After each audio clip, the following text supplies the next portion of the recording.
ज़रा आप सोच कर देखिए कि कोई व्यक्ति किसी नाटक में, किसी फिल्म के अंदर कोई किरदार कर रहा हो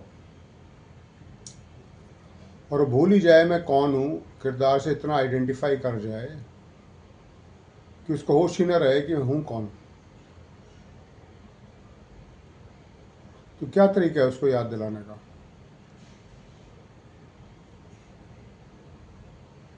कुछ ऐसी ही कहानी है सृष्टि की।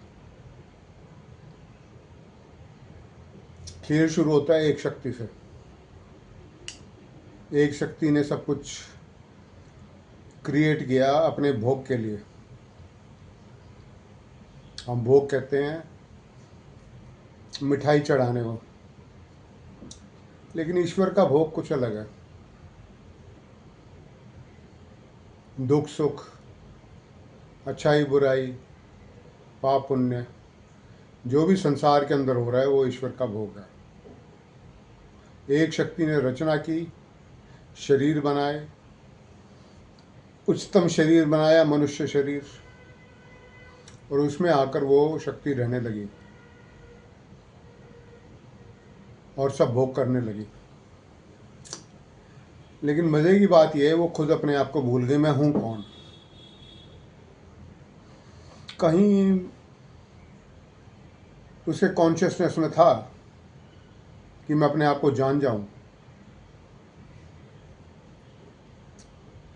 कहीं जिस शक्ति ने रचना की थी उसके भी गहनतम कॉन्शियसनेस में था कि मैं यहाँ भोग करते हुए जानूं कि मैं हूँ कौन। पिछली बार आपको बताया ये मनुष्य शरीर बहुत ही स्पेशल है। किस तरह से स्पेशल है? यहाँ से ना केवल उच्चतम तरीके से भोग हो सकता है, बल्कि वो शक्ति अपने आप से जुड़ भी सकती है, अपने आप को जान भी सकती है, पहचान भी सकती है। यानी कुल मिलाकर एक ईश्वरी आया हुआ है शरीरों में, भोग कर रहा है इन शरीरों से और भूल के बैठा है कि मैं हूँ कौन। और यही कहानी ख़त्म नहीं होती।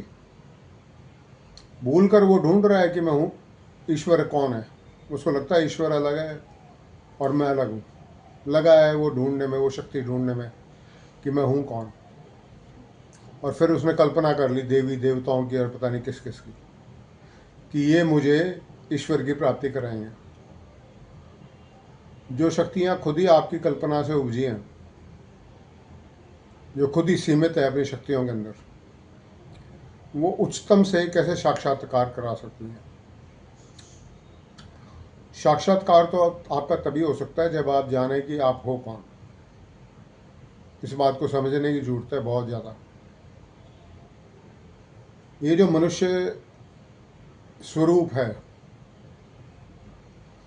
ये तीन चीज़ों से बना है, शरीर, मन और आत्मा।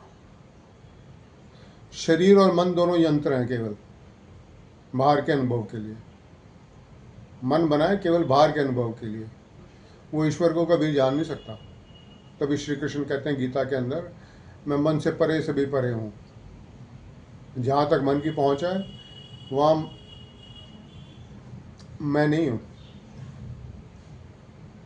मन की पहुँच से दूर जाना पड़ेगा, उसके बियॉन्ड जाना पड़ेगा, तभी ईश्वर के साक्षात्कार हो सकते हैं। ईश्वर को जान सकते हैं आप है कौन। आप पहचान सकते हैं कि ये ही खुद ईश्वर है मनुष्य शरीर में। और मैं और ईश्वर तो सिर्फ एक माया है, एक भ्रांति है।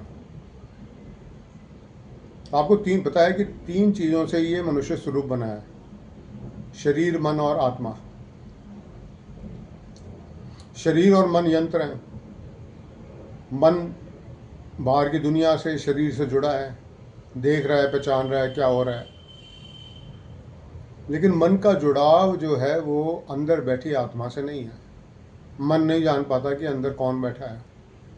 तो मन अपनी एक नई आइडेंटिटी बना लेता है, एक नया, जिसे हम कहते हैं अहंकार, एक नई पहचान बना लेता है मैं की, कि मैं हूँ, मैं ये हूँ, मैं फलाना हूँ, मेरा नाम राजेश है, मेरा नाम फलाना है, और ये मैं दुनिया में मैंने अचीव किया है, मैं हूँ और मैंने किया है, मैं करता हूँ। इसे कहते हैं अहंकार। इस अहंकार की जो परसेप्शन है बहुत लो है। वो बाहर की चीज़ों को तो देख रही है, बाहर के खेल को तो देख रही है, उसको समझने की कोशिश कर रही है, लेकिन असली खिलाड़ी जो अंदर बैठा हुआ है हृदय के अंदर आत्मा रूप में, उसको ना तो वो जान पा रही है, ना देख पा रही है, ना समझ पा रही है। और जब इसका मन भर जाता है यहाँ के खेल से, तो ये बड़ी छटपटाती है, ये मन बड़ा छटपटाता है कि इन दुखों से निकलने का क्या रास्ता है। फिर वो ढूंढता है ईश्वर को, पहाड़ों में ढूंढता है, वनों में ढूंढता है, तीर्थ स्थानों में ढूंढता है। इस शरीर में, इस हृदय में कभी ढूंढने की उसके अंदर कल्पना भी नहीं उठती। ये बड़ी गजब की बात है। वहीं जब अगर ये मन समर्पण कर दे अंदर बैठी आत्मा को कि तू है सब कुछ, तू है खेल रचने वाली इस शरीर से, तो मन की सत्ता वहाँ पे समाप्त हो जाती है, मन का खेल वहाँ पे ख़त्म हो जाता है, माया वहाँ पे ख़त्म हो जाती है। फिर खेल शुरू होता है खालिस आत्मा का। 3 एलिमेंट्स आपको बताए, शरीर, मन और आत्मा। शरीर मन यंत्र है, उस यंत्र में बैठकर जो आनंद ले रहा है वो अंदर आत्मा है, वो असली सुपर इंटेलिजेंस है जो अंदर बैठी हुई है। लेकिन हम डिपेंड हैं सिर्फ इस मन की इंटेलिजेंस पे, इस मन के पर्सपेक्टिव पे। तुम कितना देख पाते हैं? बहुत कम। कितना समझ पाते हैं? बहुत कम। इतना कम समझ पाते हैं कि समझाने पर भी सत्य लोगों को समझ नहीं आता। हमारे ग्रंथ बड़े भरे पड़े हैं सत्य से। सत्य का मतलब ये सृष्टि असली में है क्या। लेकिन उन ग्रंथों में इतना एक्सप्लेनेशन आने के बाद भी ये मन समझ नहीं पाता। क्यों? मन की सीमा है। जब तक ये अंदर बैठी सुपर इंटेलिजेंस को सरेंडर नहीं करेगा, उसके आगे समर्पण नहीं करेगा, तब तक वो सुपर इंटेलिजेंस काम नहीं करती है। वो अंदर भोग सब कर रही है लेकिन इंटरफेयर नहीं करती यहाँ पे हो क्या रहा है। ये माया में पड़ा है मन, इसकी थिंकिंग, इसकी सोच, इसकी अंडरस्टैंडिंग पूरी माया में है। उसको फर्क नहीं पड़ता, वो तो सिर्फ भोग करने में आनंद ले रही है वो शक्ति। लेकिन जब मन छटपटाते हैं तब उस शक्ति को प्रकट होना ही पड़ता है। लेकिन प्रकट होना हम ऐसे समझ लेते हैं कोई चमत्कार होगा, कोई प्रकट हो जाएगा। ऐसे कोई प्रकट नहीं होता। ईश्वर आते हैं ज्ञान रूप के अंदर, सत्य के ज्ञान के रूप के अंदर। राम के आने का, कृष्ण के आने का ये कारण नहीं था कि रावण को मारना है, कंस को मारना है, बड़े बड़े चमत्कार दिखाने हैं, बड़े बड़े कर्तव्य दिखाना है। ये तो शक्ति थी तो उसने प्रदर्शन किया, कोई बड़ी बात नहीं है। शक्ति होगी तो प्रदर्शन करेगी। लेकिन आने का मकसद उनका था सत्य के ज्ञान को प्रकट करना। सत्य का ज्ञान जो जीवन के अंदर सुख, समृद्धि, शांति लाता है। हम कहते हैं राम राज्य था। राम राज्य था तो राम के पास सत्य था, राम ने सत्य बांटा अपनी प्रजा के साथ, उनकी प्रजा ने उस सत्य को फॉलो किया अपने जीवन के अंदर, तब जाके राम राज्य बना।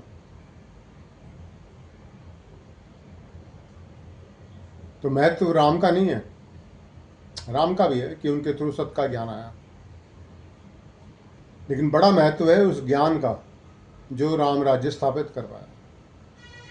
इसी तरह कृष्ण आए, कृष्ण ने भी वो सत्य का ज्ञान दिया गीता के द्वारा। वहाँ तक त्रेता से द्वापर आते आते मनुष्य मन की स्थिति और भी खराब हो चुकी थी, और भी माया में घिर चुका था। राम के समय में तो कोई आत्माएं थी, कोई मन थे जो स्वीकार कर सके सत्य को, लेकिन कृष्ण के आते आते वो भी खेल खत्म। एक अपने दोस्त अर्जुन को समझाया, उसको भी कुछ पल्ले नहीं पड़ा। युद्ध लड़ लिया लेकिन समझ में उसको कुछ नहीं आई। तो कृष्ण के टाइम में राम राज्य नहीं स्थापित हो पाया। कमी ज्ञान में नहीं थी, कमी कृष्ण या किसी में नहीं थी, कमी थी मनुष्य मन के अंदर। मनुष्य मन सिर्फ एक काम कर सकता है, स्वीकार कर सकता है। या तो बाहर की माया को, बाहर जो हो रहा है उसको स्वीकार कर सकता है, या अंदर बैठे सत्य की भाषा को स्वीकार कर सकता है। जब वो सत्य को स्वीकार करता है तो यहाँ पे शांति होती है, सतयुग होता है। जब वो मन अपने ही पर्सपेक्टिव से, अपने ही सोच से, अपने ही ज्ञान से, दुनिया के ज्ञान से सब कुछ समझने की कोशिश करता है, तो यहाँ शांति होती है, उपद्रव होते हैं, रोग होते हैं, समस्याएं होती हैं, जीवन में कठिनाइयाँ होती हैं, चिंताएं होती है, रोग होता है, बुढ़ापा होता है, मौत होती है। और जब सत्य होता है तो इनमें से किसी चीज़ों का नाम और निशान नहीं बचता। सत्य से ही सतयुग आता है। हम बड़े सौभाग्यशाली हैं कि हम इस क्षण में, इस युग के अंदर बैठे हैं, क्योंकि एक बड़ा परिवर्तन आने वाला है। लेकिन परिवर्तन हम सोचते हैं कि कोई अवतार आएगा, तलवार चलाएगा तो उससे परिवर्तन आ जाएगा। उससे परिवर्तन नहीं आते। परिवर्तन आते हैं मनों को बदलकर। मन जो माया में फंसा है उसको बदलकर। और मैंने बड़ी कोशिश की मन को बदलने की। हम बड़े बड़े एजुकेशन सिस्टम लेके आए, बड़े बड़े मॉरल स्टैंडर्ड्स लेके आए, बड़े बड़े कानून लेके आए। इतने जितने कानून आज हैं इस दुनिया के अंदर, पृथ्वी पर किसी भी समय में इतने कानून नहीं थे। पीछे से कंपेयर करो तो इतने कानून नहीं थे उन राजा महाराजाओं के शासन में जितने आज हैं। एक एक चीज़ के बारे में कानून है। कोई ऐसा क्षेत्र नहीं बचा जिसके बारे में कानून ना हो। अब कानून है तो कोई व्यवस्था भी स्थापित होनी चाहिए थी, लेकिन हम उल्टा देख रहे हैं। क्राइम बढ़ रहा है, क्राइम के नए नए तरीके निकल रहे हैं। खुद कह रहे हैं लोग, मैं नहीं कह रहा, दुनिया में खुद कह रहे हैं जी मोरालिटी कम हो रही है, जी पाप बढ़ रहा है। लोग बोलते हैं ऐसा। तो तुम्हारे एजुकेशन का सिस्टम का फ़ायदा क्या हुआ? कोई तो ऐसे माँ बाप नहीं होंगे, कोई ऐसे टीचर नहीं होगी जो चोरी करना सिखाता हो, जो झूठ बोलना सिखाता हो। और मजे की बात यह है कि बच्चे यही सीख रहे हैं, समाज में यही बढ़ रहा है। कारण क्या है उसका? कारण ये है, ये एजुकेशन सिस्टम, ये मॉरल स्टैंडर्ड्स, ये कानून, ये मन के बनाए हुए हैं। मन मतलब माया। और इनसे व्यवस्था स्थापित नहीं होती, इनसे राम राज्य नहीं आता। मन कभी भी राम राज्य नहीं ला सकता। कितना भी अच्छा कार्य कर ले, कितना अच्छा सोच ले, ये कभी भी एक अच्छी व्यवस्था स्थापित नहीं कर सकता इस दुनिया के अंदर, कितने भी कानून बनाकर। तो आपके एजुकेशन सिस्टम, आपकी व्यवस्थाएं, पॉलिटिकल व्यवस्थाएं, सारी की सारी फेल हो चुकी हैं आज। देख रहे हो आप, दुनिया में फेल हो रही है।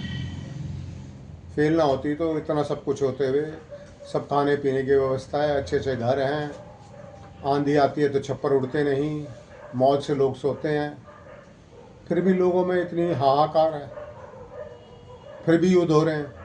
किस कारण हो रहे हैं? क्योंकि व्यवस्थाएं जो हैं आपकी, जो कहते हैं हम व्यवस्था स्थापित करेंगे, वो व्यवस्था स्थापित नहीं कर पा रही। वो मन के द्वारा, माया के द्वारा रचित व्यवस्थाएं हैं, उनसे कभी भी दुनिया के अंदर शांति और समृद्धि स्थापित नहीं हो सकती, राम राज्य नहीं आ सकता। राम राज्य आता है तो आता है सिर्फ सत्य से। सत्य वो शक्ति है जिसके अंदर ये क्षमता है मन को बदलने की। जो मन की ये प्रवृत्ति है, काम क्रोध लोभ मोह अहंकार, बड़ी आसानी से महात्मा कहते हैं छोड़ दो इनको। छोड़ कैसे सकते हो तुम? जो प्रकृति की बनाई हुई चीज़ें हैं, कोई मजाक है तुम छोड़ दोगे? प्रकृति चाहे तो छोड़ोगे ना। और प्रकृति की जो सबसे उच्चतम चाह जो है वो प्रकट होती है, वो सत्य के द्वारा होती है। जो मनुष्य मन सत्य को ग्रहण करता है, उस पर चलता है, उसको फॉलो करता है, उसकी प्रैक्टिस करता है, उसका अभ्यास करता है, तब जाके प्रकृति का उच्चतम आयाम प्रकट होता है। तब जाके यहाँ पे व्यवस्था स्थापित होती है, वरना आप कर लो। अगर जिद है ना मनुष्य मन की कि मैं तो कर लूँगी, मैं ऐसा सिस्टम बना दूँगी, मैं ये कानून ले आऊँगी, मैं ये सुप्रीम कोर्ट बैठा दूँगी, मैं ऐसे ऐसे इंस्टीट्यूशंस बना दूँगी लॉ के, तो मैं व्यवस्था स्थापित कर दूँगी, कर लो। 1-2 साल क्या, तुम 1 खरब साल तक करते रहो, तब नहीं इसमें सफल हो सकते। और वहीं सत्य कहता है, स्वीकार तो करो, चुटकियों में खेलोगे यहाँ पे, चुटकियों में। जो तुम हजारों सालों से स्थापित नहीं कर पाए व्यवस्था, राजा आए, महाराजा आए, बड़े बड़े अक्लमंद लोग आए, चाणक्य आए, चाणक्य नीतियां बनाने वाले आए, नीतियां उनकी बड़ी सुंदर हैं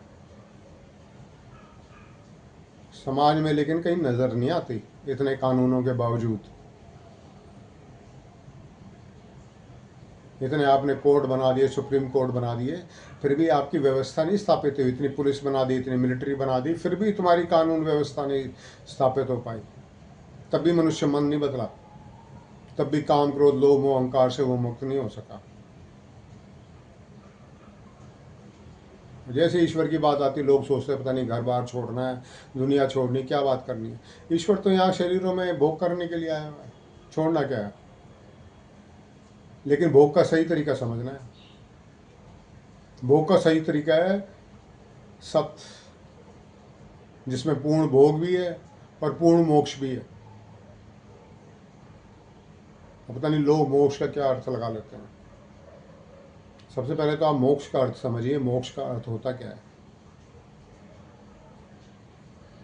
इस दुनिया में माया आपको किन 2 चाबुकों से नचाती है, चलाती है। माया के कई रूप है, पॉलिटिक्स भी माया है, तुम्हारे रिलीजन भी माया है।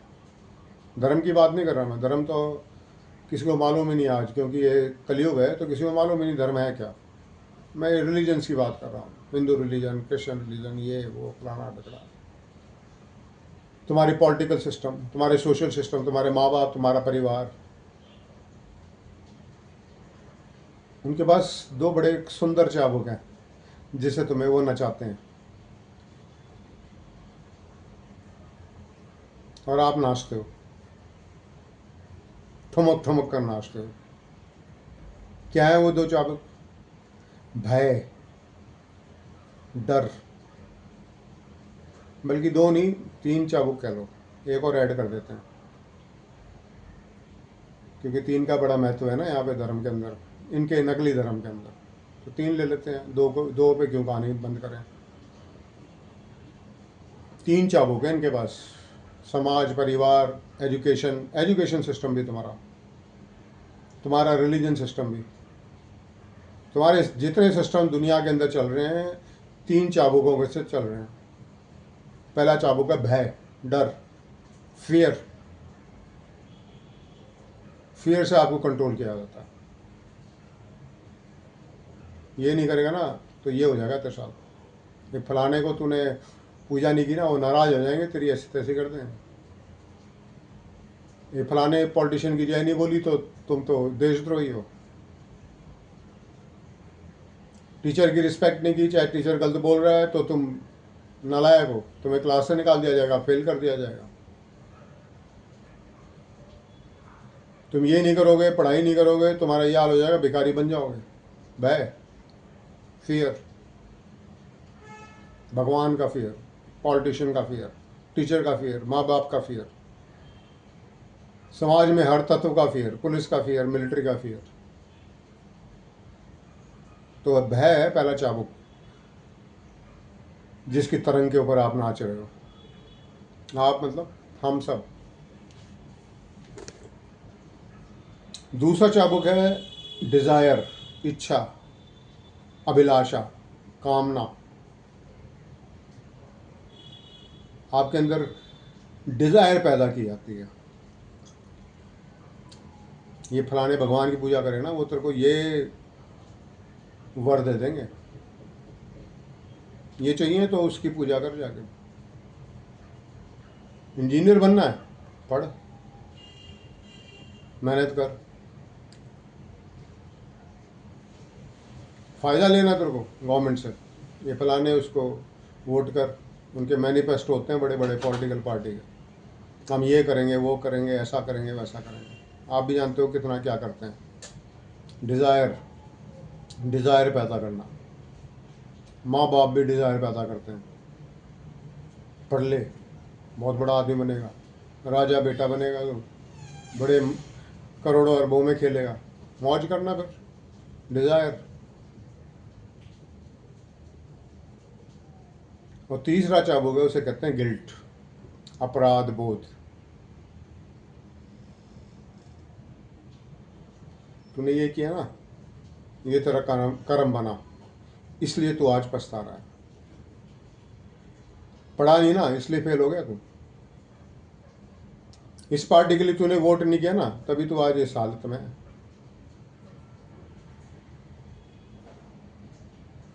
भगवान को तू नहीं मानता ना, तभी तू इतना आज दुख के अंदर है। नहीं करेगा ना तो बस तेरी ऐसी की तैसी। Fear and guilt, fear, desire, guilt, तीन चाबुक से माया आपको नचाती है, आपको भगाती है, दौड़ाती है, और खूब दौड़ते हैं हम, सारी ज़िंदगी दौड़ते रहते, दौड़ ख़त्म नहीं होती, और ना वो चाबुकों की मार ख़त्म होती, ना फियर मिटता, ना डिज़ायर फुलफिल होती, ना गिल्ट से मुक्ति होती। इन तीन चाबुकों से छुटकारा ही मुक्ति कहलाती है। और मैं आपको प्रूफ दे सकता हूँ। एक ओंकार सतनाम करता पुरख निर्भय, बल्कि कह लो तो एक ही चाबुक है, भय।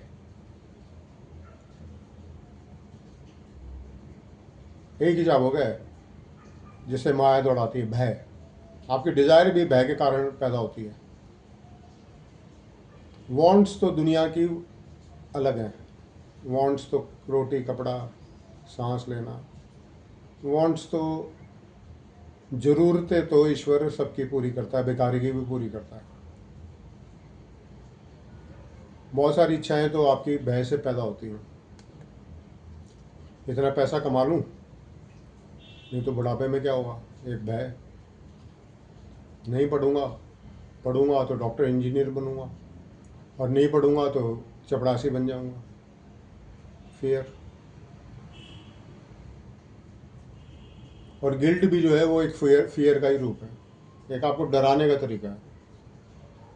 तूने ये कर्म किया ना, तो इसलिए तू ये भोग रहा है। तू पढ़ा नहीं, तभी देख जिंदगी में तू आज भिखारी बन के घूम रहा है। ऐसे ये माँ बाप, ये समाज, ये पॉलिटिशियन, ये रिलीजन, मैं रिलीजन की बात कर रहा हूँ, फिर कह रहा हूँ धर्म अलग है, रिलीजन अलग है। धर्म भय से मुक्त करता है, रिलीजन आपको फंसाता है। चाहे हिंदू धर्म हो, हिंदू रिलीजन हो, चाहे क्रिश्चियन रिलीजन हो, चाहे कोई रिलीजन हो, क्योंकि इनको धर्म का तो मालूम ही नहीं है किसी को भी, धर्म है क्या। तो ये तीन चाबुक से आप दौड़ रहे हो, दौड़ते जा रहे हो, दौड़ते जा रहे हो, दौड़ते जा रहे हो। इनसे मुक्ति का जो तरीका है उसे कहते हैं सत्य। मुक्ति यही है, भय से मुक्ति। कहते जी हमें जीवन मरण से मुक्ति लेनी है। जीवन मरण से क्या मुक्ति लोगे, जीता मरता कौन है। कभी आपने जिंदगी में सोच के देखा कौन मरता है और कौन जीता है। यहाँ पर ये शरीर है किससे बना हुआ है। कभी किसी साइंटिस्ट से पूछो, किसी साइंस के जानकार से पूछो, ये शरीर बना किससे हुआ है। एटम से बना हुआ है, मॉलिक्यूल से बना हुआ है। एटम मतलब carbon, hydrogen, oxygen, nitrogen, phosphorus, potassium, calcium, इन चीज़ों से शरीर बना है। जितनी ये चीज़ हैं, तुम्हारा आयरन है और पता नहीं क्या क्या है शरीर के अंदर, पानी है, हवा है, ये जितनी चीज़ें हैं, अब आप बताओ ये लिविंग है या नॉन लिविंग है, जीवित है या निर्जीव है। जो आपने बायोलॉजी में पढ़ा होगा, कभी जीव विज्ञान में पढ़ा होगा कि निर्जीव भी होता है कुछ और कुछ जीव भी होते हैं। तो ये शरीर जो कैल्शियम, फास्फोरस, आयरन, एटम्स, इनसे बना हुआ है जो खुद निर्जीव कहलाते हैं। तो ये शरीर जिंदा कैसे हो गया? वो क्या तत्व है जो इसको जिंदा कहलाता है?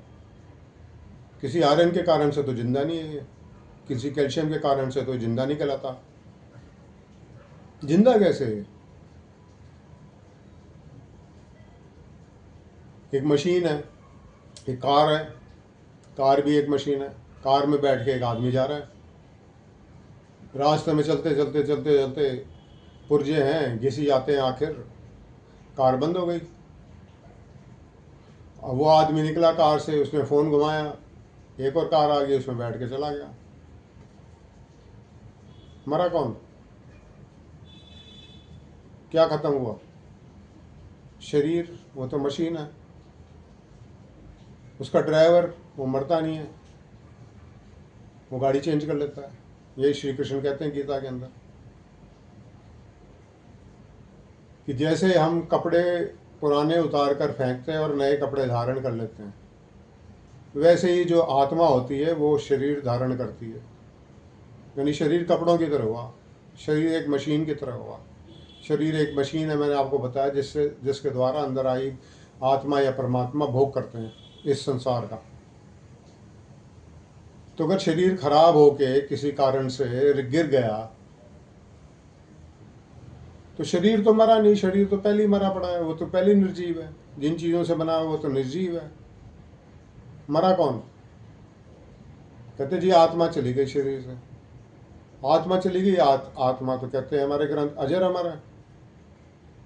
या बताओ मरा कौन? कार खराब हो गई, ड्राइवर बाहर निकल के चला गया, वो ड्राइवर की मृत्यु हो गई क्या? आप ड्राइवर हो ना, आप कार तो नहीं हो। कोई कार आती है, हम ये कहते हैं जी कार आ गई, या ये कहते हैं जी प्रधानमंत्री श्री नरेंद्र मोदी आ गए? कार की वैल्यू है या उसमें बैठे व्यक्ति की वैल्यू है? कार तो निर्जीव है, शरीर तो निर्जीव है। शरीर गिर गया, कोई बात नहीं, मशीन थी, गिर गया, खराब हो गया। अंदर बैठी आत्मा वो निकल गई, उसने नया शरीर ढूंढ लिया, नई कार ढूंढ ली। मरा कौन? कहाँ है मृत्यु?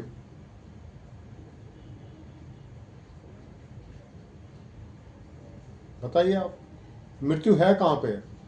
शरीर मरा नहीं, क्योंकि वो पहले ही निर्जीव है। कबीर जी कहते हैं ये मुर्दों की बस्ती है। मुर्दों की बस्ती का मतलब सब अपने आप को शरीर मानते हैं। शरीर पहले ही मुर्दा है, क्योंकि वो बना ही हुआ है निर्जीव चीज़ों से, उसमें जीवन है ही नहीं। जो जीवन है वो आत्मा है, वो कभी मरता नहीं, वो कभी ख़त्म होता नहीं है। तो मरता कौन है आखिर? तो ये सुनकर शायद आप सोचो कोई मरता नहीं है, लेकिन मरता है। कौन मरता है?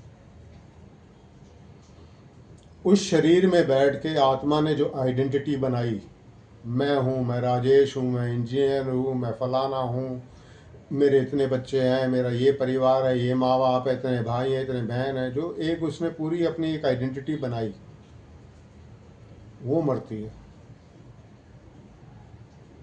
नए शरीर में आत्मा जाती है, फिर वो नए मन के हिसाब से वो नई आइडेंटिटी बना लेती है। नए भाई बहन है, नए माँ बाप है, नया परिवेश है, नया सब कुछ है, नई आइडेंटिटी है।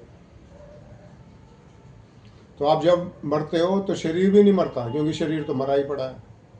हमारे ग्रंथ कहते हैं जो कण हैं कणों में मिल जाते हैं, पंचभूत हैं वो पंचभूतों में मिल जाते हैं।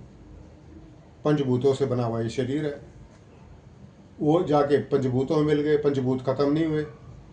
आपने शरीर जला दिया, पानी उड़ गया, कैल्शियम फॉस्फोरस, वो जो राख जो है उसके अंदर सारे तत्व हैं। आप कहीं नदी में बहाते हो, कहीं मिलते हो, वो भूत अपने जाके वो कण जो हैं अपने जाके आके जहाँ मिलना होता मिल जाते हैं, वो तो ख़त्म नहीं होते। कणों से बना हुआ शरीर है, कण खत्म नहीं होते, वायु खत्म नहीं होती, इसमें पानी खत्म नहीं होता, तुम जला देते हो तब भी खत्म नहीं होते। आत्मा है वो अजर अमर है, तो वो खत्म नहीं होती। तो खत्म कौन होता है? खत्म होता है आपकी एक झूठी पहचान। मैं फलाना हूँ, मैं ढिकड़ा हूँ, मैं टीचर हूँ, मैं ये हूँ, मैं महात्मा हूँ, मैं साधु हूँ, मैं पॉलिटिशियन हूँ, मैं फलाना हूँ, मैं ढिंगाड़ा हूँ। ये पहचान क्यों बनी? क्योंकि असली पहचान है नहीं कि मैं तो आत्मा हूँ जो शरीर में भोग करने आई हूँ। ये दुनिया की पहचान है। ये तो एक कैदी नंबर होता है ना जेल के अंदर, कैदी नंबर 911, वो उसकी पहचान के लिए बनाया जाता है। ये पहचान के नाम है आपके, राजेश है, सुरेश है, कैलाश है, जो भी नाम है आपके, जो भी पहचान है, Kailash son of this and this, ये आपकी दुनिया की पहचान है, बल्ला नंबर है इस जेल के अंदर। आपकी असली पहचान क्या है? वो जानने का तरीका है सत्य। सत्य ये जनवाता है कि आप असल में हो कौन। आप जो असल में हो ना कभी मरता ना कभी पैदा होता। आत्मा पैदा नहीं होती। जब पेट के अंदर, माँ के गर्भ के अंदर एक भ्रूण बन जाता है और 3 महीने का वो डेवलप हो जाता है, उसमें हृदय की धड़कन आ जाती है, तब उसमें आत्मा प्रवेश कर जाती है। बस आत्मा जन्म नहीं लेती। आत्मा तो वैसी की वैसी रहती है भाई, ऊपर एक ड्राइवर की तरह नई गाड़ी ढूंढ के उसमें आगे बैठ जाती है। बनता बिगड़ता ये स्वरूप है, तुम्हारी आइडेंटिटी है। जिन जिन कणों से शरीर बनाया है वो भी नहीं मरते। तो मरता केवल आपकी जो नकली पहचान है, केवल वो मरती है, वो खत्म होती है। जो कि असली में आप हो नहीं हो। आप असली में कुछ और हो। आप समझ रहे हो मैं ये मनुष्य हूँ, मैं स्त्री हूँ, मैं पुरुष हूँ, मैं फलाना हूँ, मैं ये हूँ। और सत्य आपको परिचय कराता है कि आप हो कौन। सत्य बताता है कि आप शरीर में बैठे परमात्मा ही हो, आत्मा ही हो। लोग कहते हैं आत्मा परमात्मा अलग है, लेकिन कृष्ण क्या कहते हैं गीता में? शरीरों में हर हृदय में बैठी हुई आत्मा मैं हूँ। सारा भेद खत्म कर देते कि आत्मा परमात्मा एक ही है। मैं हूँ आत्मा कह रहे हैं वो। हम कहते हैं कृष्ण परमात्मा है और वो कह रहे मैं हूँ। अंदर कोई कृष्ण नहीं बैठे, वो शक्ति की बात हो रही है।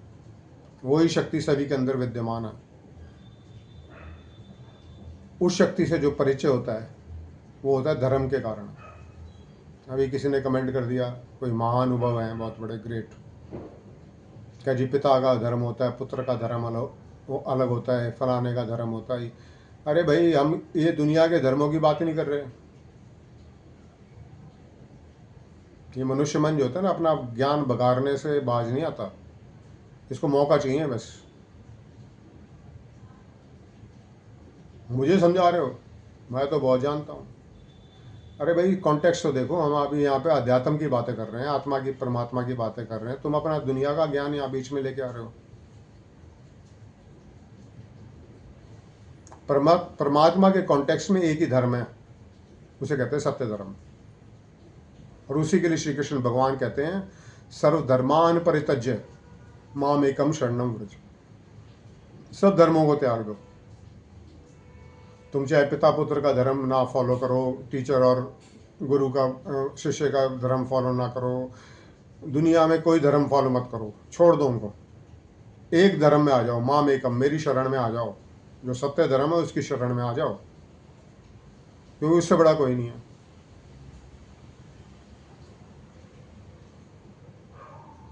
लेकिन मनुष्य बुद्धि ठहरी। वो तो कहेगी जी मेरे अनुसार तो धर्म ही है।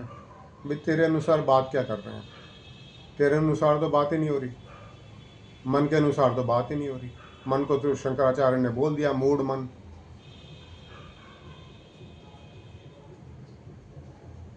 मन की अवस्था शंकराचार्य क्या बोलते हैं? मूढ़ मना, भज गोविंदम मूढ़ मना। और उन्होंने ही उद्घोष किया अहम ब्रह्मास्मि द्वितीयो नास्ति। एक ईश्वर है अहम, जैसे आप कहते हो मैं हूँ, वो अंदर ईश्वर बैठ के मैं हूँ बोल रहा है। उसके अलावा कोई है नहीं, सब शरीरों में वही है। इतना बड़ा सत्य उच्चारण करने वाले श्री शंकराचार्य कहते हैं ये तो मन तो मूढ़ है। गुरु ग्रंथ साहब कहते हैं मन के बारे में अंधा नीच जात। अंधा है, इसको कुछ दिखाई नहीं देता, नीच जात है। नीच जात है क्या? हर जगह अपनी चलाने की कोशिश करता है। ज्ञान को इसको कुछ है नहीं, लेकिन इसको पड़ी है कि मैं अपना ज्ञान बगाड़ दूं बीच के अंदर।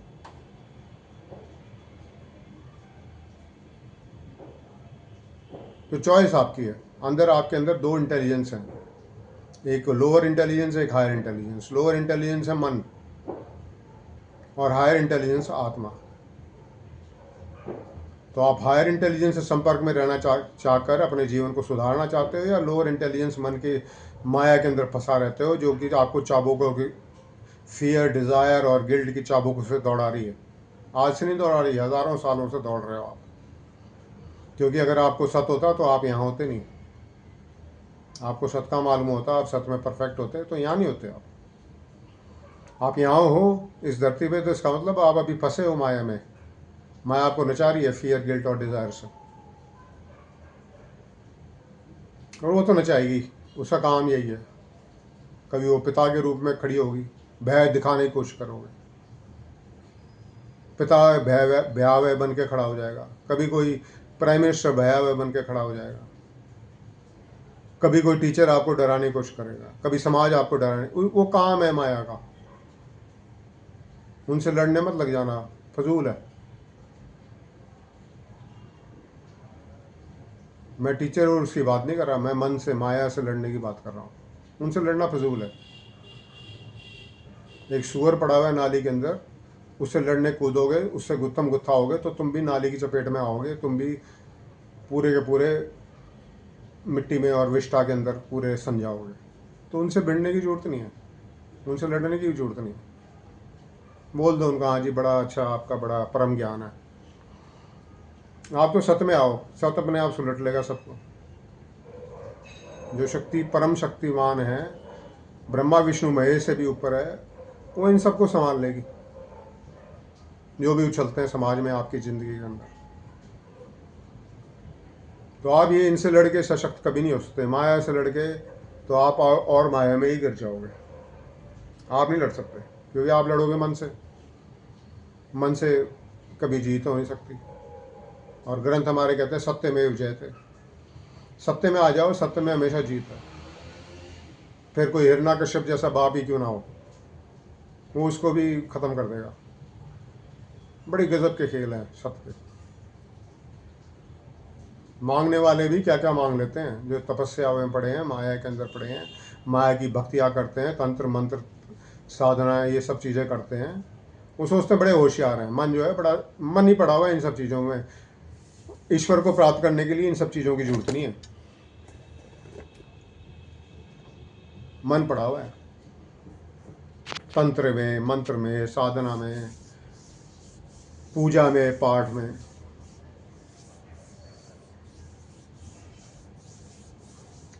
और कहीं कोई उनके सामने देवी देवता प्रकट हो जाते हैं तो बड़ी चालाकियाँ दिखाता है ये।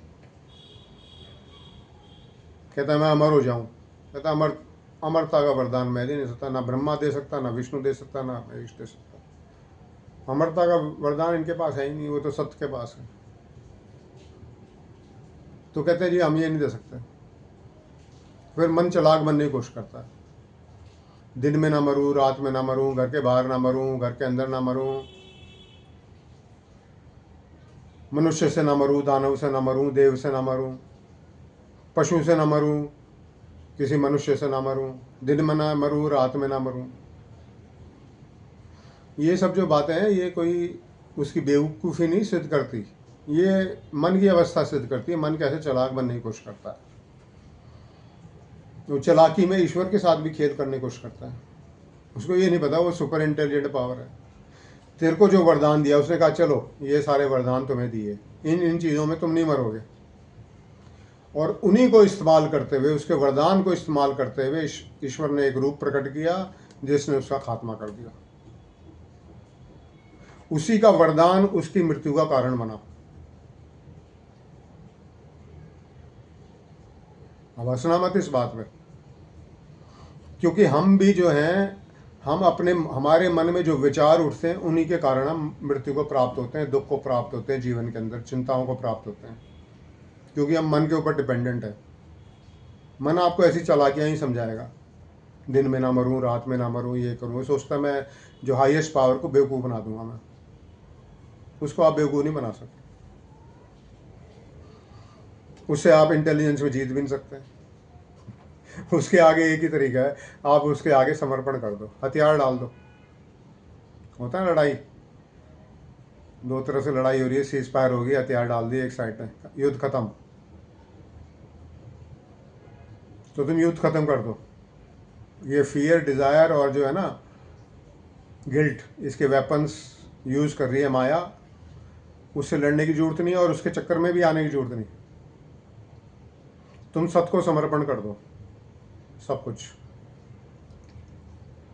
जिस दिन तुमने सत को समर्पण किया, ये सब विचारों का खेल है, सत होता है विचारों से। आज एक वेद खोल देता हूँ मैं। सत की जो भक्ति होती है वो विचारों से होती है, वो ना पाठ पूजा से होती है, वो ना तंत्र मंत्र से होती है, ना मंत्र जप से होती है, ना ध्यान से होती है, ना धारणा से होती है, ना समाधि से होती है। सत की भक्ति होती है विचारों से। विचारों को कहते हैं मनन। सतत जो विचार किए जाते हैं एक के बाद एक, उसे कहते हैं मनन। तो सत का मनन किया जाता है हर क्षण जीवन के अंदर। और उसके अंदर होता क्या है? समर्पण होता है। किसको समर्पण होता है? जो हृदय में बैठा ईश्वर है।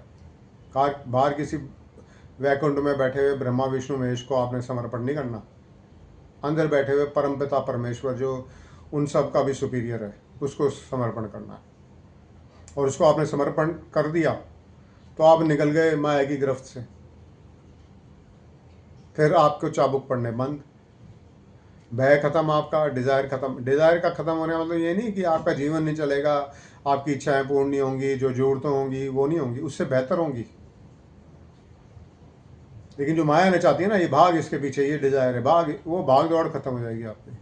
होगा सब कुछ आपके पास, गिल्ट खत्म हो जाएगा। कोई कल को ये नहीं कह पाएगा तूने ये किया तो तेरे कारण, तेरी बेवकूफ़ी से ही हुआ। आप कहोगे कि बस मैं तो निश्चिंत हूँ, करने वाला तो ईश्वर है, मुझे इतना पता है, फ़ायदा हुआ है नुकसान हुआ है वो इसकी इच्छा से हुआ है। मेरे मन के अंदर ना तो कोई भय है ना कोई गिल्ट है। ये वो शक्ति है, परम शक्ति सत्य, जो कि आपको माया के मन के चंगुल से निकालती है और आपका परिचय कराती है उस हायर इंटेलिजेंस से जो आपके हृदय के अंदर बैठी है। और कोई तरीका नहीं है। कुछ भी कर लो आप, करोड़ों साल तक कुछ भी कर लो, नाक रगड़ लो विष्णु के आगे, ब्रह्मा के आगे, उनको मालूम ही नहीं खुद ही। और उसके लिए श्लोक भी हमारे ग्रंथों में, गुरु ब्रह्मा गुरु विष्णु गुरुदेव महेश्वर। गुरु का मतलब होता है ज्ञान। ज्ञान तो ब्रह्मा विष्णु महेश के पास बहुत है, बहुत है उनके पास, ज्ञान कम नहीं है। गुरु साक्षात, लेकिन जो परम ज्ञान है, साक्षात ज्ञान, उच्चतम ज्ञान, वो पर ब्रह्म के पास है, तुम्हारे ईश्वर के पास है।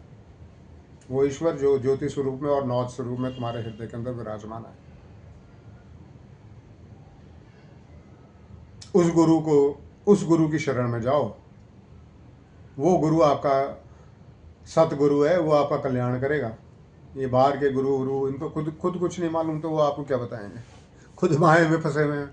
ये माया के तरीके हैं, ध्यान व्यान कराते हैं ना, ये सब कुछ ये माया के तरीके हैं। ध्यान है, तुम्हारे मंत्र जप हैं, ये तुम्हारे फलाने देवता की पूजा है, इसकी पूजा, ये मंत्र जप, ये रुद्राक्ष, ये माला, वो माला, ये गाय को रोटी खिलाओ, फलाने को ये करो, ये सब माया के तरीके हैं, मन के बनाए हुए तरीके हैं। ईश्वर के दिए हुए तरीके नहीं। ईश्वर का दिया हुआ तो तरीका एक ही है, सत का रास्ता। हृदय में बैठे हुए ईश्वर को समर्पण कर दो। माम एकम शरणम व्रज, छोड़ दो सब धर्म।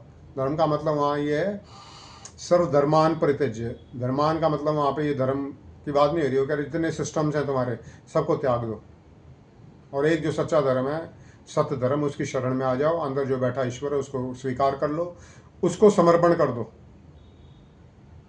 तो तुम्हारा कल्याण ही कल्याण है। और इन चक्रों में फंसे रहे तो वो तो माया तुम्हें नचाती रहेगी चाबुक की तरह।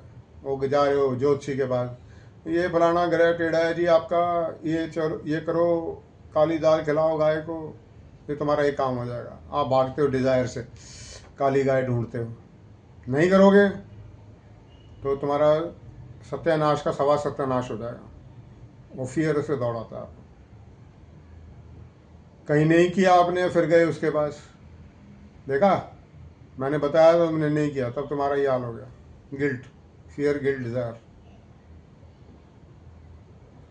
एक ज्योतिषी की बात नहीं कर रहा मैं, सबकी बात कर रहा हूँ।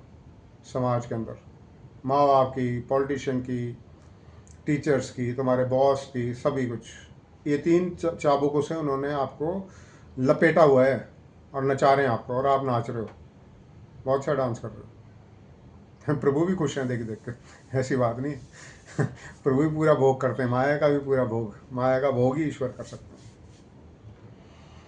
लेकिन अब वो थक चुका है इस खेल से, वो निकलना चाहता है यहाँ से, बहुत हो गया ये खेल। तो इस युग में उसने फिर से ये सत्य का ज्ञान भेजा है, निकलो ये फियर, गिल्ट और डिज़ायर से, माया के खेल से। कैसे?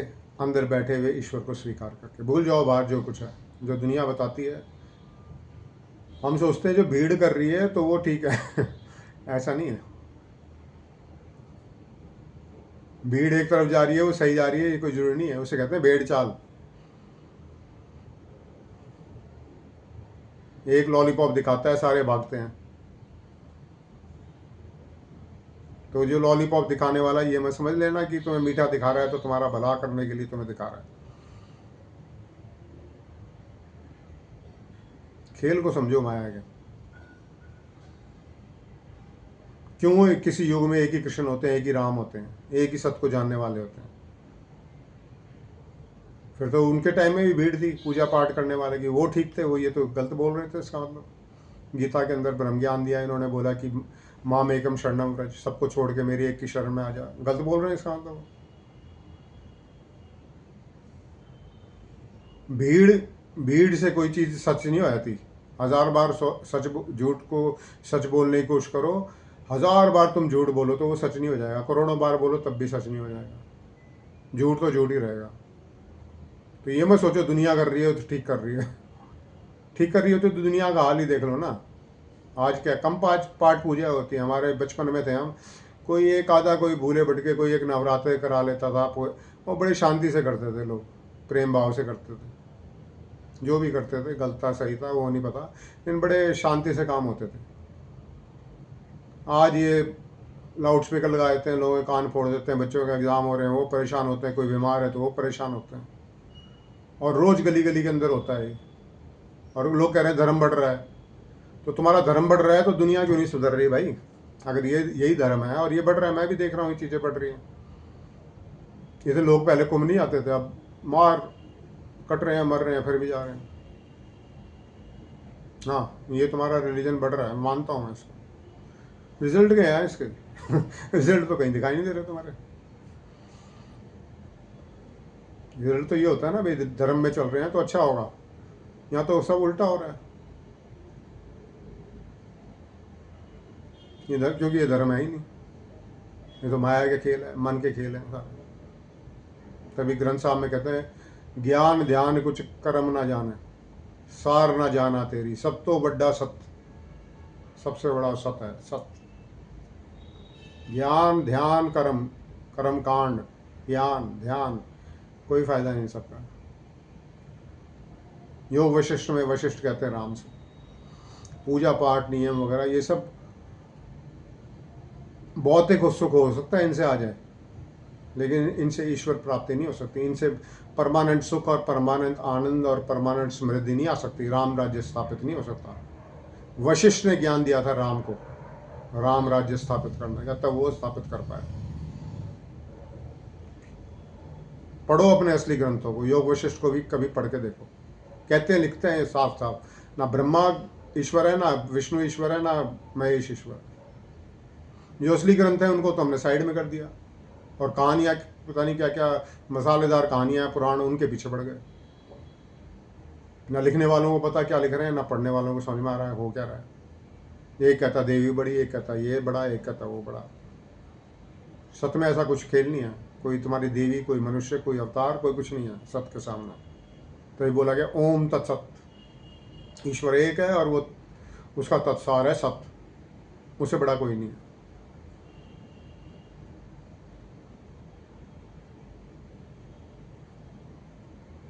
समर्पण जब तक नहीं करोगे असली ईश्वर को, जो तुम्हारे हृदय में बैठा है आत्मा स्वरूप में, नाद स्वरूप में, ज्योति स्वरूप में, तब तक तुम्हें ना ईश्वर की प्राप्ति होगी, ना ईश्वर के दर्शन होंगे, ना तुम्हारे जीवन में सुख समृद्धि आएगी, ना शांति आएगी, ना दुनिया में कुछ चेंज होगा, ना समाज में कोई सुधार होगा। कितने ही नारे मारते रहो, कितने ही तुम लंगर लगा लो, उससे कुछ नहीं होने वाला। कितने यज्ञ कर लो तुम, हो तो रहे, इतने सालों से चल रहे हैं, हजारों सालों से सब चल रहा है, क्या हो गया? अगर देखो तो हालात बद से बदतर होते जा रहे हैं। और कहते जी तुम्हारे दादा परदादा के टाइम में बहुत टाइम अच्छा था, बिना लिखत पढ़त के लेन देन हो जाते थे। आज एग्रीमेंट करा लो, उसको कोई फॉलो नहीं करता। तो अच्छा हो रहा है बुरा हो रहा है? अब बुरा हो रहा है तो क्यों हो रहा है? तुम तो कह रहे हो भक्ति कर रहे हो, तुम तो कह रहे हो धर्म है हमारे पास। फिर वो कहते हैं कि कलयुग के अंदर धर्म किसी को मालूम नहीं है। तो तुम्हें कैसे मालूम? अगर इतने सारे लोग धर्म को जानने वाले हैं, वो धर्म कर रहे हैं, और वो कह रहे हैं कि धर्म किसी को मालूम नहीं होता कलयुग के अंदर, तो तुम्हें कैसे मालूम हो गया? मतलब साफ है, ये जो तुम फॉलो कर रहे हो, जो हम फॉलो कर रहे हैं, ये धर्म है ही नहीं। ये सिर्फ माया के चाबुक हैं। माया के चाबुक कई तरीके से चलते हैं, रिलीजन से भी चलते हैं, पॉलिटिक्स से भी चलते हैं, एजुकेशन के चलते हैं, माँ बाप के और सोशल नॉर्म और कन्वेंशन से भी चलते हैं। फियर गिल्ट और डिज़ायर के अंदर आप बंधे हुए हो, फंसे हुए हो। इन्हीं से मुक्ति मोक्ष है। कैसे होगा मोक्ष? मोक्ष का मतलब ये मत समझ लेना आप मर जाओगे बाहर चले जाओगे, यही जीते जी मोक्ष होता है, मर के कोई मोक्ष नहीं होता। कितने आप अच्छे बन लो, कितने महात्मा बन लो, कितने तुम परमहंस अपने नाम के आगे लिख लो, सदगुरु लिख लो, फलाना लिख लो, उससे कुछ नहीं होने जाना। फिर वापस यहीं लौट के आओगे तुम। डंके खूब बजा लो तुम, कितना डिक्लेरेशन कर लो, कुछ क्लेम कर लो, तुम्हारे क्लेम से थोड़ी होना है कुछ। सत्य तो सत्य है ना, सत्य तो कभी चेंज नहीं होता। जो एक रूल बना दिया शुरू में तो बना दिया, जो हमारे ऋषियों ने जाना, हमारे ब्राह्मणों ने जाना, हमारे वशिष्ठ ने जाना, हमारे कौशिक ने जाना, इन लोगों ने जो जाना वो लिखा किताबों में, और वो सत्य है आज तक। और ये अपना धर्म बना के, अपने रिलीजन बना के उसको काटना चाहते हैं, उस ज्ञान को। और वो साइंटिस्ट थे, वो तुम्हारी तरह अंधविश्वासी नहीं थे कि जाके पीपल के नीचे दिया जला दो, पीला कपड़ा पहन लो तो काम हो जाएगा। वो ऐसे अंधविश्वासी लोग नहीं थे।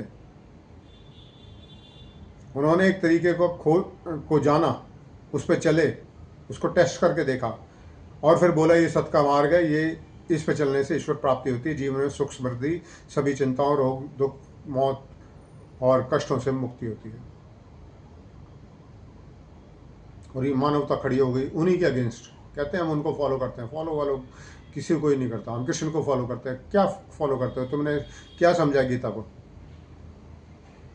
कहाँ लिखा है कि पीपल नीचे जाके दिया जलाओ? वो तो कह रहा है कि हृदय में मैं बैठा हूँ, उस मेरे को मानो। एक मूर्ति बना के दिया जला के फॉलो हो गए कृष्ण जी। एक तुमने राम मंदिर बना दिया अयोध्या में, तो हो गए फॉलो जी राम जी। वाह, क्या तरीका है तुम्हारा। जो हृदय में बैठे राम, वो तो जाना नहीं। और एक नकली पत्थर के बना दिए तुमने राम, उसको उसकी तुम जय जयकार कर, उसके आगे नाक रगड़ रहे हो। बताया था ना पिछली बार, आप चार्जर को लगा के पत्थर के अंदर अपना मोबाइल चार्ज नहीं कर सकते। उसका तो तरीका है, एक प्लग में डालोगे, जहाँ पे करंट आ रहा है वहीं पे चार्ज होगा।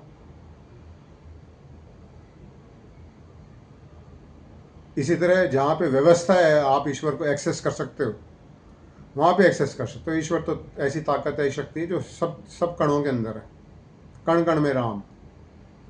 लेकिन कण में आप ईश्वर को एक्सेस नहीं कर सकते। जो हृदय में राम है उसको एक्सेस कर सकते हो आप। राम का मतलब फिर वो स्वरूप मत समझ लगा। राम का मतलब होता है ज्योति। नहीं पता हो तो आज आपको बता देता हूँ ना। र आ और मैं, जैसे रवि में, जैसे अग्नि में, जैसे चंद्रमा में ज्योति है, वैसे ही ज्योति स्वरूप तुम्हारे प्रभु हैं, ईश्वर हैं, और वो हृदय में विराजमान है। दशरथ के बेटे श्री राम, जिनके द्वारा सत्य का ज्ञान आया धरती पे त्रेता युग में और राम राज्य स्थापित हुआ, वो भी राम थे। लेकिन असल राम है तुम्हारे हृदय में बैठे ज्योति स्वरूप ईश्वर। वो ऐसा कोई राम नहीं बैठे हुए। हनुमान जी ने कोई जब सीना फाड़ के दिखाया था, वो अंदर, वो तो कल्पना कर ली उन्होंने, राइटर्स ने, के अंदर उन्होंने खोला सीना तो अंदर राम थे धनुषधारी। काट लो सीने। वो तो कहते हैं मैं तो हर हृदय के अंदर हूँ। काट के दिखा दो कोई मुझे राम जी, कोई हनुमान जी भी आके काट के दिखा दें कि अंदर कोई राम बैठा है। मैं तो उनको भी कह रहा हूँ कि वो भी आके दिखा दें, अगर दिखा सकते हैं तो। वो नहीं आएंगे क्योंकि उनको पता है वो तो खुद ही सत्य स्वरूप हैं, शिव के वो अवतार थे। वो इन चक्करों में थोड़ी पड़ने वाला है। हनुमान जी ने थोड़ी बोला था कि तुम ये लिखो कि सीना फाड़ के मैंने राम दिखाया। सीना फाड़ के उन्होंने ज्योति के दर्शन कराए, और फाड़ने की भी जरूरत नहीं है ज्योति के दर्शन करने के लिए। क्या दिखाया हुआ उन्होंने वही जानते हैं, फाड़ने की जरूरत नहीं है हृदय को राम को दिखाने के लिए या देखने के लिए।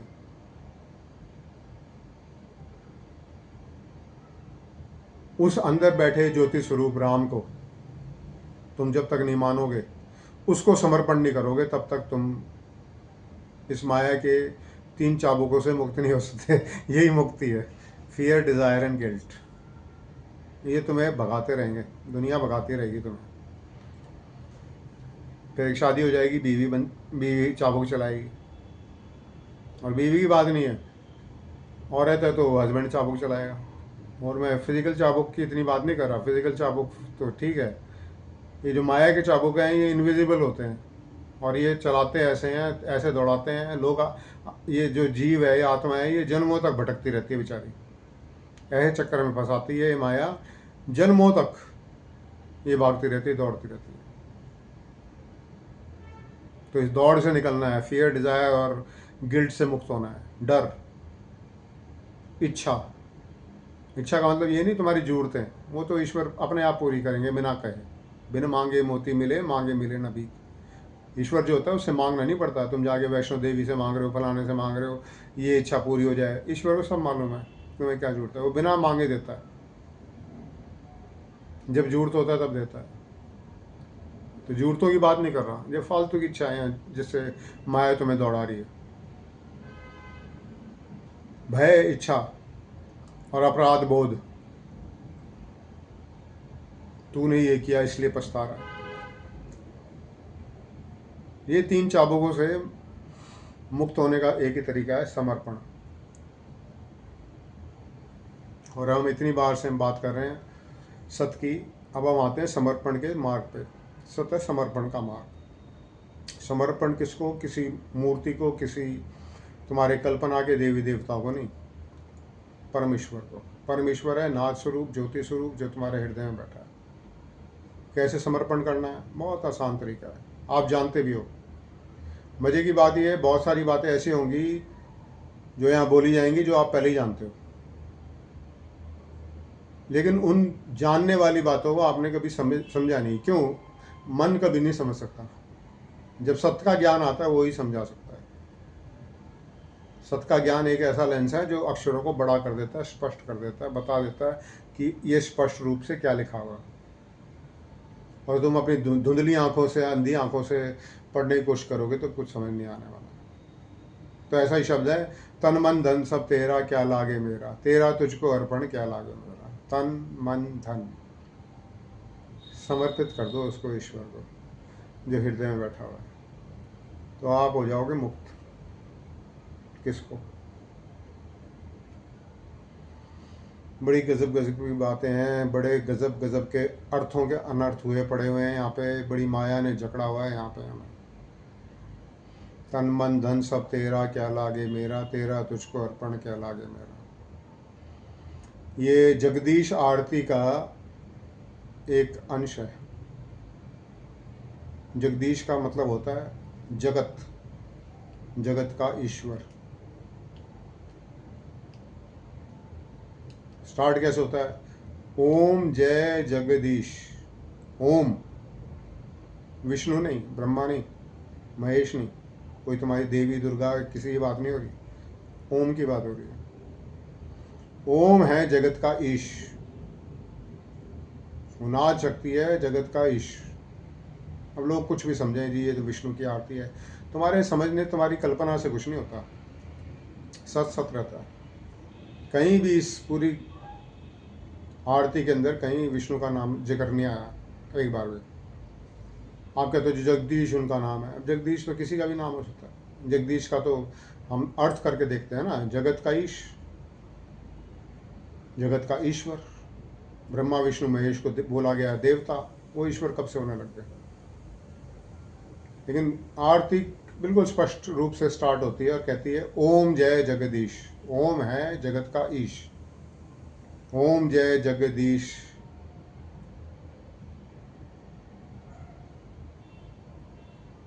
उस ओम को, जो जगत का ईश है, उसकी मैं जय करता हूँ।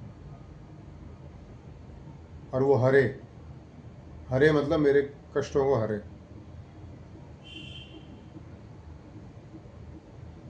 और हरने का क्या तरीका है, वो कैसे हरेगा, जब तुम समर्पण कर दोगे, तन भी उसे दे दोगे, मन भी दे दोगे, धन। तुम्हारे पास तीन ही चीज़ें, तन मन धन। अब तुम कौन हो, तुम आत्मा ही हो अंदर बैठी हुई। अपने आप को ही समर्पण करना है।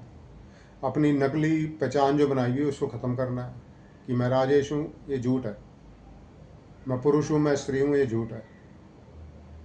ये शरीर तो एक मशीन है जिसमें ईश्वर या आत्मा आके बैठी है, वो असल है। ये हुआ समर्पण। आपने कह दिया ये शरीर तेरा प्रभु, ये हो गया तन का समर्पण। परिवार है, आपके पास धन संपत्ति है, घर है, जो भी चीज़ें हैं, आपने कह दिया प्रभु तेरा है। मन में बोलना है, आपने कोई उठा के उसके कोई बैंक अकाउंट नहीं खुला हुआ ईश्वर का, जाके वहाँ पे ट्रांसफ़र कराना। ये तो पंडितों का भी दोष नहीं है, माया का खेल होते हैं। फिर बता रहा हूँ ना आपको, फियर, डिज़ायर और गिल्ट। माया नचा रही है, पंडितों को भी नचा रही है। कहते जी भगवान या मूर्ति है, इसको तुम दान कर दो। जो ब्रह्मांड का स्वामी है उसको तुम्हारे पैसों से क्या लेना देना। फिर आप कह रहे हो जी धन समर्पित कर दो। धन समर्पित करना भावना से। आपने जाके हज़ार लाख करोड़ या कुछ पैसे कहीं जाके चढ़ाने नहीं है। आपने तो मन में एक भावना बना रखी है, मैं फलाना हूँ, ये मेरा घर है, मेरी चीज़ें हैं, मेरा धन है। इस मेरा को हटा के अंदर बैठे हुई आत्मा को कहना ये सब तेरा है। ये होता है समर्पण।